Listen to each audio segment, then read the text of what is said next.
Hello, this is Red Vitus. Today I have a Hamilton pocket watch. Fixing this for someone who I fixed watches for before. It's running about 20 minutes slow, and they don't know the service history. Yeah, so I'm going to take a look at it, see if I can find out what the issue is, and maybe fix it. At least take the back off so we can see the movement. This is a Hamilton grade 974. So this is a 16 size pocket watch. A very similar model, or I think it's the same model actually, as the Hamilton 992, which is a railroad grade. We can see right off the bat some issues, at least cosmetically, but I can see sandpaper marks. I also see some old signs of corrosion.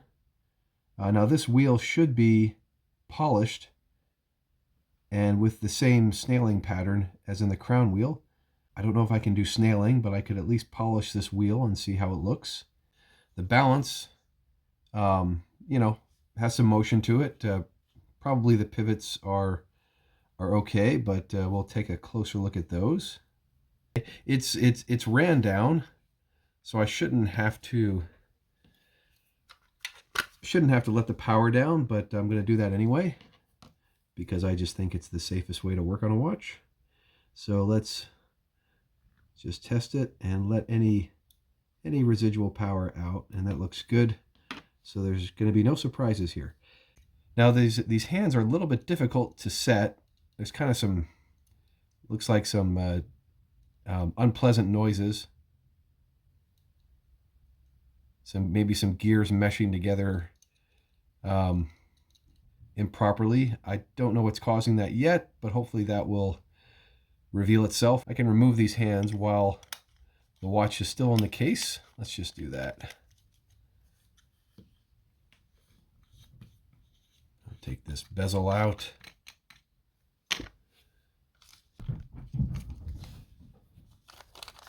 And cover the hands with plastic.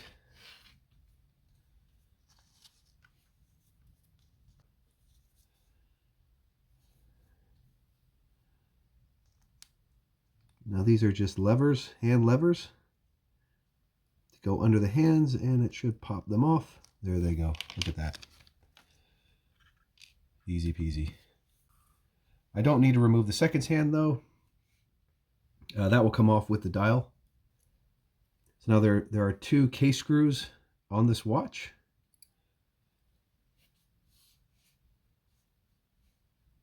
It's easiest to remove this first case screw closest to the pendant.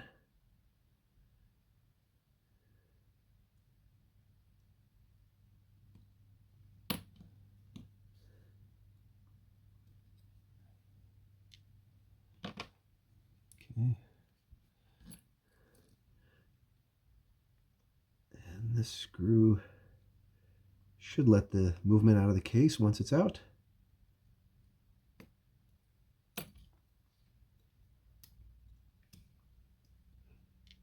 Okay. See how that goes. There we go. There, it dropped out nicely. Let's set this on a case cushion. My tabletop is padded. The case cushion, for practical purposes, just lifts up the movement a little bit, makes it, gives me a place to put my fingers. So to remove the dial, there should be a few dial screws.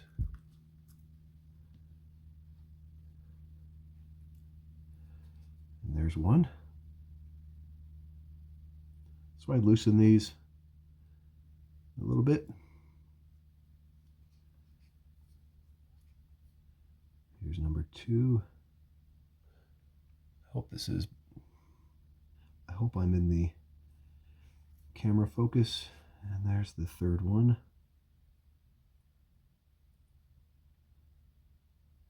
Okay, let's see if that is enough. Yeah. Get that second hand out.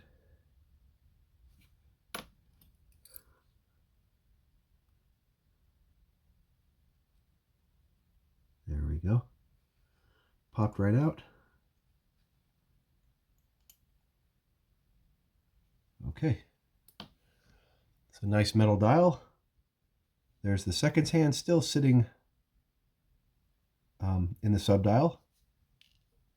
And I just dropped it out. A little bit of, looks like oxidation on the dial, but most of the print is intact. Not much I can do to clean this. That's unfortunate, but you know, it's a 100-year-old watch. So the first thing I'll remove is the hour wheel. This hour wheel, this is the post for the hour hand, and it has a dial washer as well sitting on top. I just leave them both together. Okay.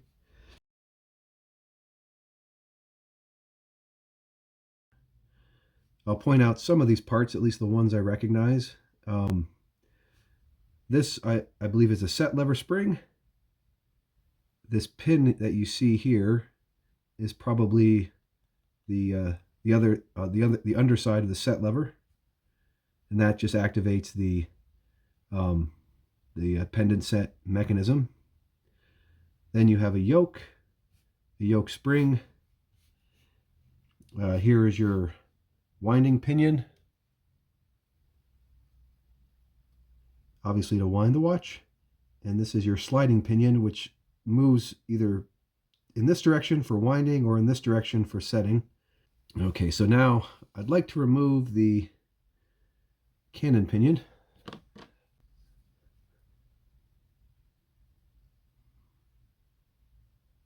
There it goes. There's your cannon pinion. I think I'll remove these two little gears. Ooh, that's a tiny little screw, isn't it?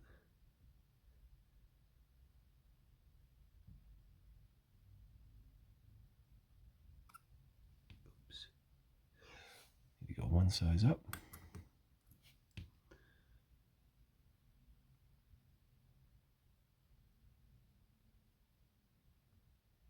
Okay. I believe that takes care of it. There we go. This is just a cover. It might come off. Okay. One of the gears stuck to the cover. Sometimes these gears are beveled on one side. This one is, so the beveled side was facing down. Let's see if I can even activate the spring. There we go. See that? That's what happens. That's switching from setting to winding. That's the winding position.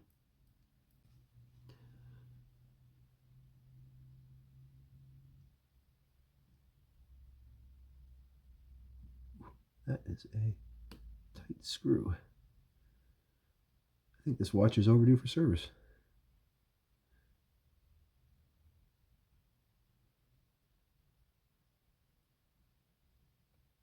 Okay. Get that screw out of there. And let's see if this comes up.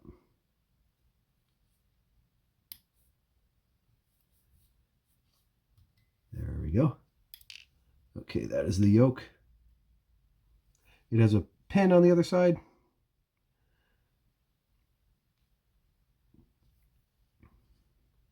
Not sure what that's connecting to, probably the other side of the set lever. Okay, now I can remove the yoke spring.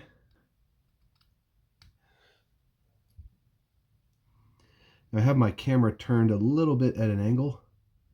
I usually have the camera directly over the movement, but I think my viewers probably don't want to see the top of my fingers when I unscrew a piece. So see if this works out any better. Okay.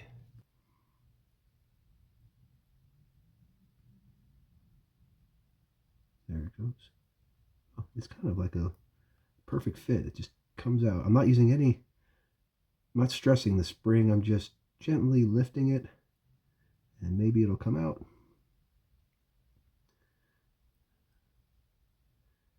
I don't have any spare parts for this movement, so if I lose it, I'm going to have to find one and buy one. There it goes. Okay. So I think I will remove the balance first. So to remove a Hamilton balance, there are a couple of screws which hold the balance stud in place. I am going to loosen those first.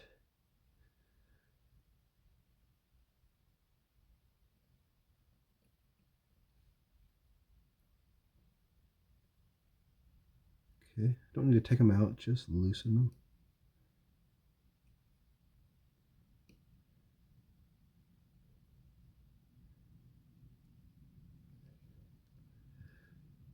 A little bit more. Okay, they're loose. Now, I want to get under that stud and move it out of the way. There it is. Hope that comes through. And the stud is now out of the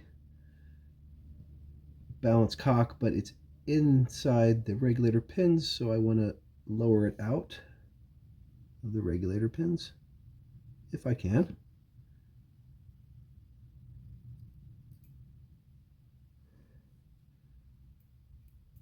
There it is. It is free. Okay, there we go. The reason I do that, so that when I remove the balance cock, it doesn't take the balance with it.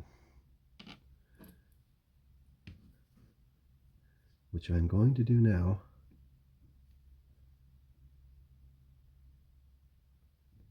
Okay. A little bit of a stiff screw, but it comes out okay.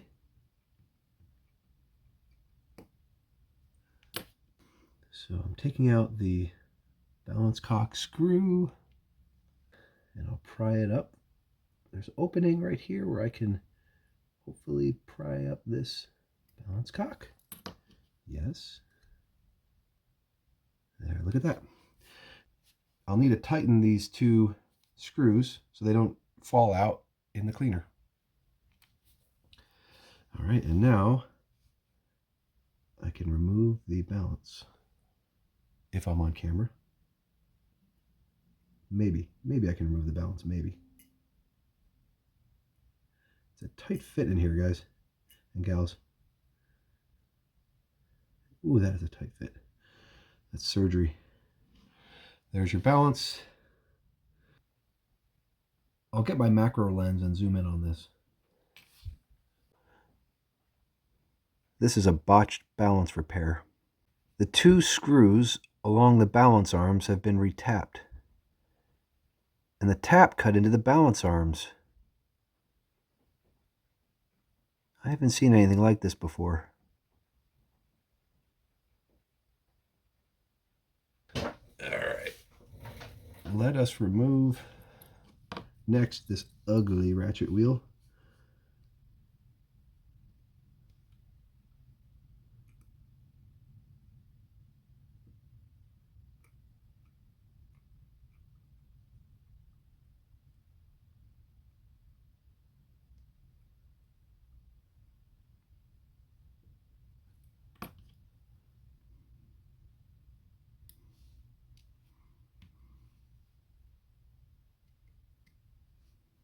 How is this going to lift out? How on earth is that going to lift out? Okay. Doesn't want to come out, so I'm not going to make it come out. I'm going to take out this next wheel, which is the crown wheel. This, I believe, is a left-handed thread. So I unscrew clockwise. It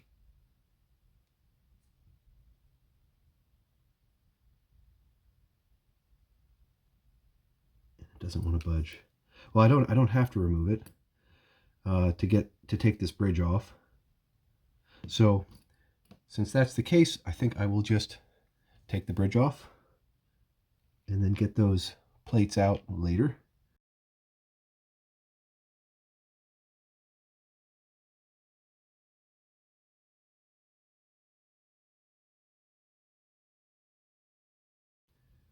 think I'm going to take the click out before I remove the whole plate, though.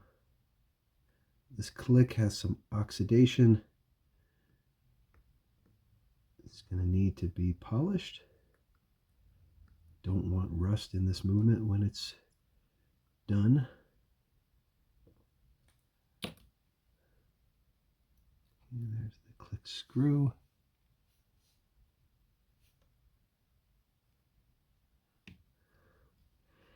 Does this click want to come out?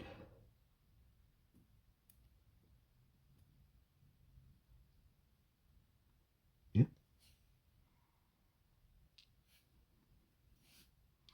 This nicely gives me a place to pry up the wheel. I can see the click spring below the ratchet wheel, and I'm wondering what's going to happen to that when I lift up the ratchet wheel. Okay, that spring has a screw of its own, so it's not going anywhere. That's the click spring. Look at this nicely decorated perlage under the ratchet wheel. Something nobody ever sees except the watchmaker. It is time to remove the bridge. Let's take out the 3 screws. They're already loosened.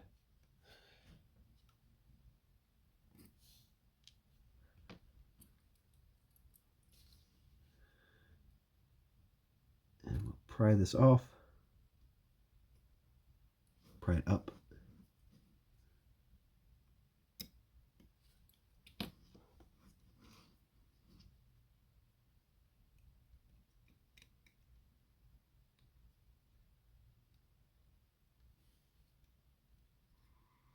Okay, that is the barrel bridge.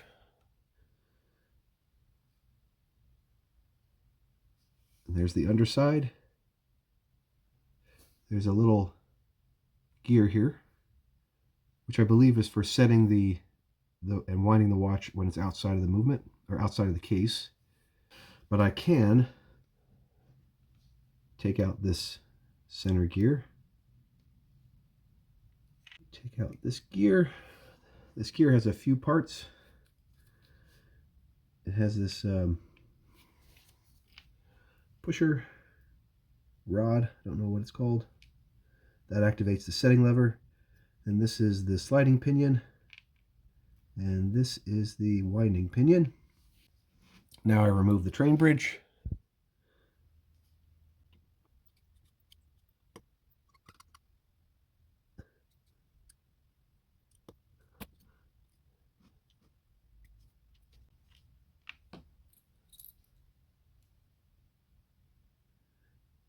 Okay, so the gears under here are your 4th wheel and your escape wheel.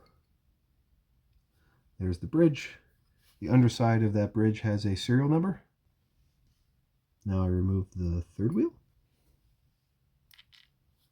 And this is the 4th wheel. We all know that that is the post for the seconds hand. And this is the escape wheel. Nice little wheel there. Okay, and here's the barrel. Look at that pattern. Okay, now this is the pallet. This watch has a lever escapement. Kind of a donut shaped pallet bridge.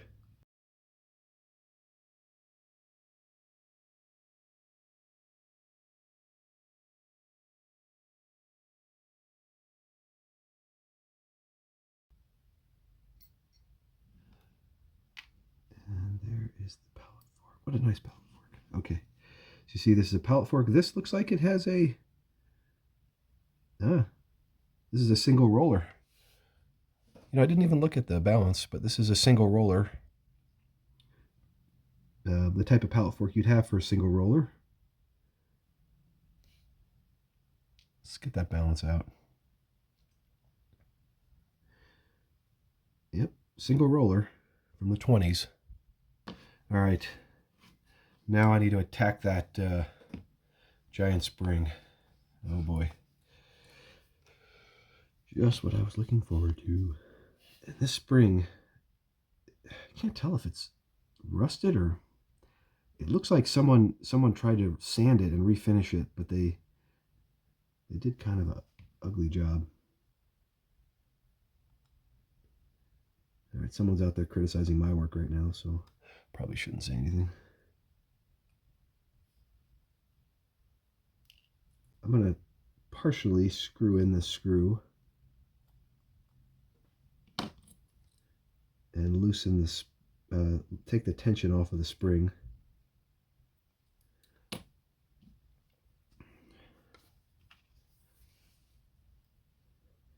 Some kind of a chicken.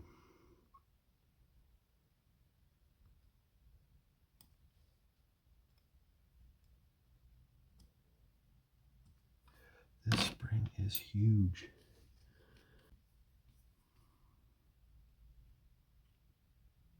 Probably asking myself, why am I even doing this? I should just leave it in the watch. There it goes. Haha. Okay. There may still be a little bit of tension on the spring, so I hold it down while I unscrew.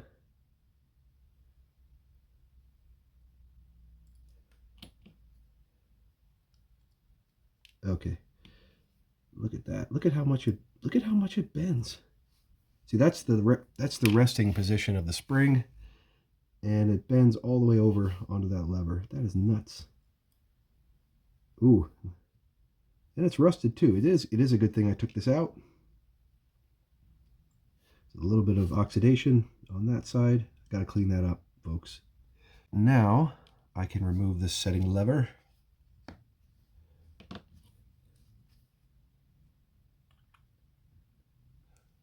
If I'm on camera.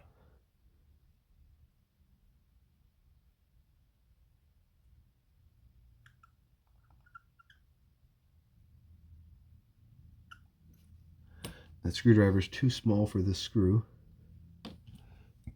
and that's why it's slipping.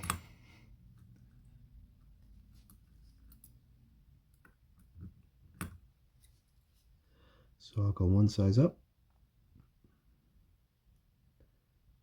That gives me better control.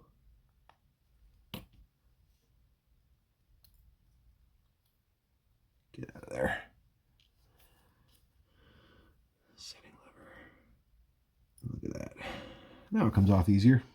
All right. I'm not done. So there's one more part to take out. That is this click spring with its tiny, tiny screw.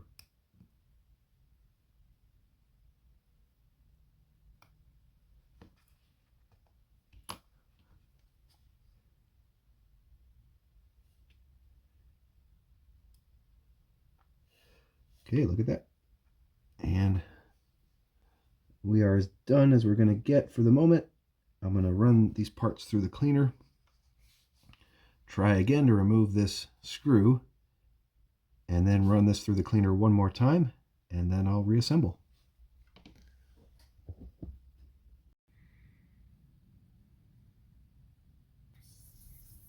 Here I'm removing all of the old sandpaper marks from the ratchet wheel.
This is the old mainspring, and it's set. Not much power left in this one. And this is what a new mainspring looks like.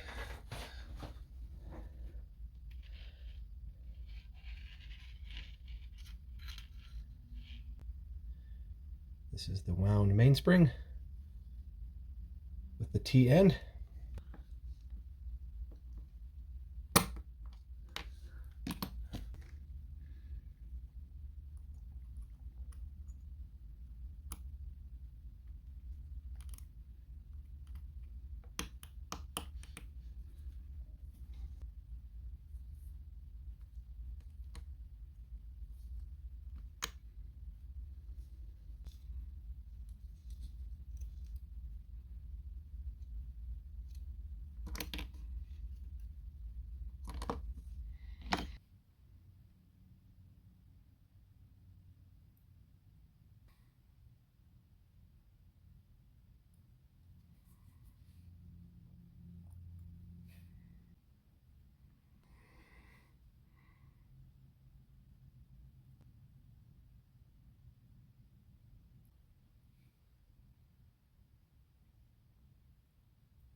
Now I'm setting the watch in beat.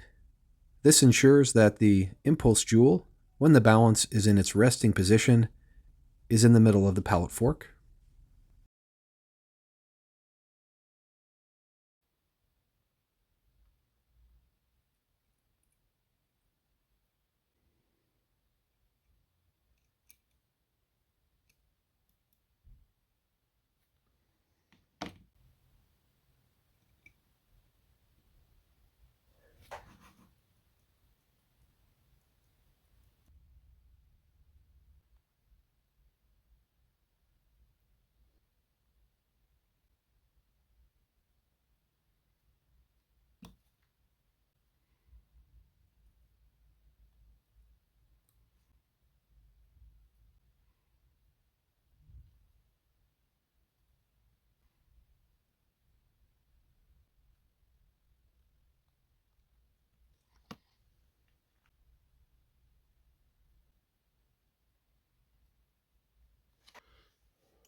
This next adjustment I'm making is to change the position of the stem, which is located in the case.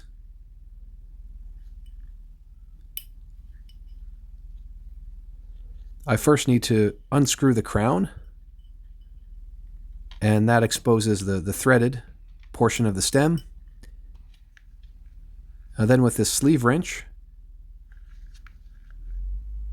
I identify the correct wrench and make any adjustments needed.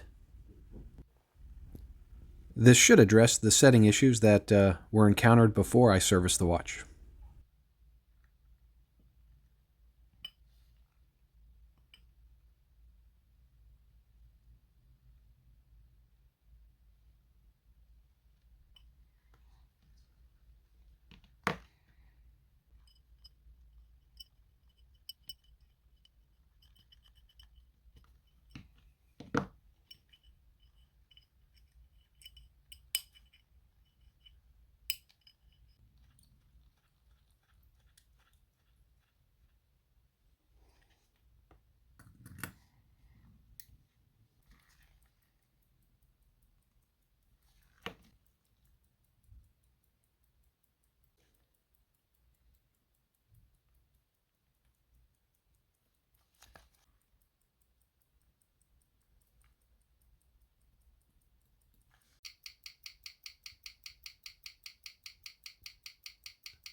And here's the completed Hamilton grade 974 pocket watch from the 1920s. If you've enjoyed this content, give it a like. And if you'd like to receive updates, subscribe to the channel. This is Red Vitus. Thanks for visiting, and I hope to see you again.